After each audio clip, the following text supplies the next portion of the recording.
In this video we will learn about the displacement। तो चलिए समझते हैं डिस्प्लेसमेंट क्या होती है। सबसे पहले तो ये शॉर्टेस्ट लेंथ होती है और ये इनिशियल और फाइनल पोजीशन की लेंथ होती है। तो यहाँ पर देख लेते हैं कैसे समझते हैं इसको। मान लीजिए कोई बॉडी है और ये बॉडी यहाँ से इस पाथ से ट्रैवल करती है और ये ट्रैवल करते हुए इस पॉइंट पर पहुँच जाती है। तो इस पाथ पर ये डिपेंड नहीं करती है। यहाँ पर हमको इसका जो इनिशियल पोजीशन है ये मान लेते हैं कि ये इनिशियल पोजीशन कितनी हो गई x1 और इसकी जो फाइनल पोजीशन है ये कितना हो गया x2। तो यहाँ x1 से x2 की जो शॉर्टेस्ट डिस्टेंस होगी या जो लेंथ होगी between initial and final position की, उसे को ही हम क्या बोलते हैं, डिस्प्लेसमेंट। तो मान के चलिए कि ये पूरा जो इसका ट्रैवलिंग पार्ट है ये 15 किलोमीटर है। तो ये 15 किलोमीटर तो डिस्टेंस कहला जाएगा। लेकिन यहाँ पर केवल हम इनिशियल फाइनल की बात करें तो मान के चलिए कि ये है 7 किलोमीटर। तो यहाँ पर जो डिस्प्लेसमेंट है वो 7 किलोमीटर होगा और जो डिस्टेंस है वो कितना होगा, 15 किलोमीटर होगा। अब यहाँ से मान के चलिए ये बॉडी ऐसे ऐसे ट्रैवल करते हुए और यहाँ पर आ जाती है। तो जब यहाँ पर आ जाती है तो इसका इनिशियल पोजीशन और फाइनल पोजीशन सेम हो गया। तो यहाँ पर इसकी जो डिस्प्लेसमेंट है वो कितनी हो गई, 0 हो गई।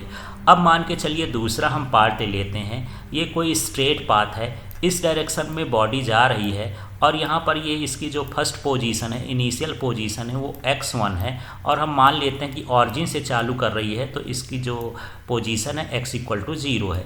अब यहाँ पर ये x2 हो गया और यहाँ पर हम देख रहे हैं कि ये जो बॉडी है ये 7 किलोमीटर स्ट्रेट पाथ में या शॉर्टेस्ट डिस्टेंस में ट्रैवल की। तो कितना हो जाएगा, ये 7 किलोमीटर हो गया। अब हमको इसका डिस्प्लेसमेंट निकालना है। तो यहाँ होता है जो डिस्प्लेसमेंट है उसको हम लिखते हैं डेल्टा x = ये हो जाएगा फाइनल पोजीशन से इनिशियल को माइनस करते हैं। मतलब यहाँ पर x2 से x1 को माइनस करना है, x1 से x2 को माइनस नहीं करना है। तो x2 माइनस कितना हो जाएगा, ये x1 कहला गया। अब यहाँ x2 की वैल्यू कितनी है, 7 और x1 की वैल्यू है 0। तो कितना हो जाएगा, ये हो जाएगा 7 हो जाएगा। इस तरह से इसका डिस्प्लेसमेंट कैसा हो गया, पॉजिटिव हो गया। अब दूसरी कंडीशन मान लेते हैं कि ये बॉडी इसी डायरेक्शन में फिर लौट करके इसी पोजीशन में पहुंच जाती है, इस पोजीशन में पहुंच जाती है यहाँ पास। मतलब यहाँ पे ट्रैवल करती है तो जब डायरेक्शन चेंज हो जाता है तो इस वैल्यू को हम निगेटिव लेते हैं, ये -7 किलोमीटर हो जाएगा। अब यहाँ पर +7 और -7 को जब ऐड करेंगे तो जो डिस्प्लेसमेंट होगा वो कितना हो जाएगा, 0 हो जाएगा। तो यहाँ पर ये पॉजिटिव डिस्प्लेसमेंट हो गया। अब यहाँ पर यदि हम इसको थोड़ा सा और आगे इस तरह से बढ़ लेते हैं और यहाँ से यहाँ तक की जो पूरी लेंथ है वो कितनी है, मान लीजिए 9 किलोमीटर, तो -9 ले लेंगे और -9 में यहाँ जो है +7 जो है रखेंगे तो ये कितना हो जाएगा, -2 हो जाएगा। तो इस तरह से जो हम डिस्प्लेसमेंट देख रहे हैं वो पॉजिटिव भी आ रहा है, 0 भी आ रहा है, नेगेटिव भी आ रहा है। वो कंडीशन पर डिपेंड करता है। तो ये ट्रैवलिंग पाथ पर डिपेंड नहीं करता है। अगला कंडीशन हम ले लेते हैं। मान लीजिए कोई बॉडी इस तरह से सर्कुलर पाथ में मोशन करती है और यहाँ से स्टार्ट की मोशन और इसी जगह पर आ गई। तो इसका इनिशियल पोजीशन और फाइनल पोजीशन सेम हो गया। तो यहाँ पर जो डिस्प्लेसमेंट की वैल्यू है कितना है, 0 है। यदि वो यहाँ पर 10 राउंड भी लगाए, 20 राउंड भी लगाए, 100 राउंड भी लगाए और सेम पोजीशन में आ जाता है तो उसका डिस्प्लेसमेंट कितना हो जाता है, 0 हो जाता है। इसी तरह से मान के चलिए कि यदि हम एक हाफ सर्कल लेते हैं, ये हाफ सर्कल है और कोई ऑब्जेक्ट क्या होती है, यहाँ से ट्रैवल करती है A से और कहाँ तक पहुँचती है, B तक पहुँचती है और इसका जो रेडियस है वो कितना है, R है। अब यहाँ पर इसकी ये जो है इसकी फाइनल पोजीशन हो गई, ये इसकी इनिशियल पोजीशन हो गई। इस पाथ से हमको कोई लेना देना नहीं, ये शॉर्टेस्ट डिस्टेंस है और ये इनिशियल पोजीशन और फाइनल पोजीशन की बीच की लेंथ है। इसे हम क्या मानेंगे कि यह डिस्प्लेसमेंट है। तो ये R है, ये रेडियस भी इसी तरह का R होगा। इन दोनों को हम टोटल कर देंगे क्योंकि हमको A से B तक की शॉर्टेस्ट डिस्टेंस चाहिए, डिस्प्लेसमेंट चाहिए। तो इसका जो डिस्प्लेसमेंट है वो कितना हो जाएगा, 2R हो जाएगा। तो इस तरह से हाफ सर्कल का ये हो गया। अब अगला कंडीशन मान लेते हैं कि कोई ऐसी बॉडी है जो इस तरह से ट्रैवल करी है और ये आती है 3 किलोमीटर स्ट्रेट।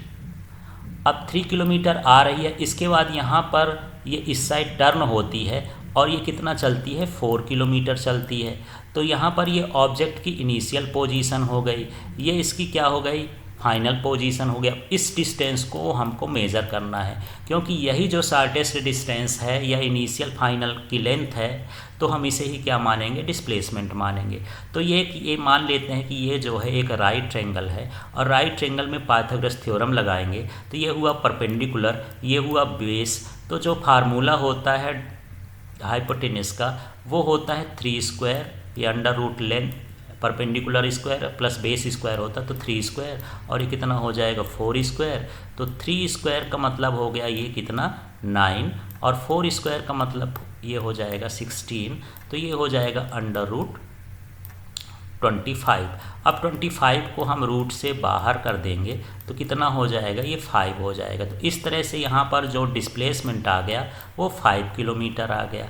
यदि हम इसमें लेंथ की बात करें तो लेंथ जो है टोटल पाथ 3 और 4 7 किलोमीटर है, लेकिन यदि हम यहाँ पर डिस्प्लेसमेंट की बात करें तो ये 5 किलोमीटर होता है। तो इस तरह से डिस्प्लेसमेंट और इसमें हम देख सकते हैं। अगला देख लेते हैं, ये कैसी क्वांटिटी होती है, वेक्टर क्वांटिटी होती है। इनका डायरेक्शन होता है कि ये किधर से किधर जाती है, इसलिए हम प्लस माइनस का यूज करते हैं।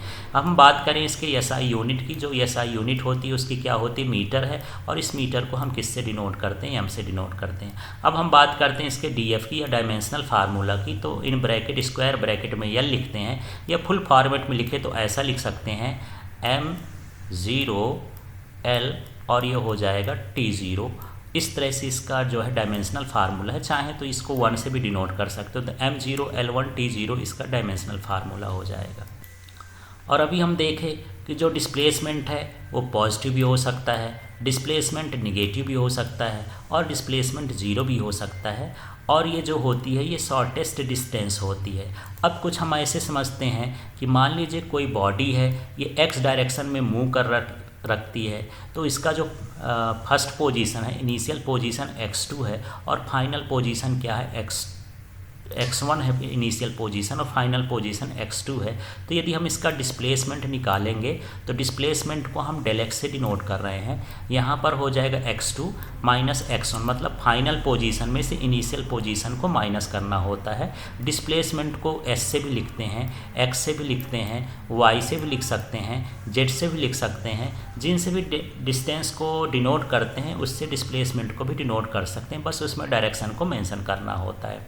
अब हम यदि बात करते हैं कि यहाँ पर x2 ग्रेटर देन x1 है, तो जो डिस्प्लेसमेंट होगा वो कैसा होगा, पॉजिटिव होगा। कैसे, जैसे यहाँ x2 माइनस x1 रखा है, यदि x2 ग्रेटर है तो हम इसको 7 मान लेते हैं, x1 को 2 मान लेते हैं, तो कितना हो जाएगा, ये 5 हो जाएगा। तो इस तरह से यहाँ पर ये कैसा आ गया, पॉजिटिव आ गया।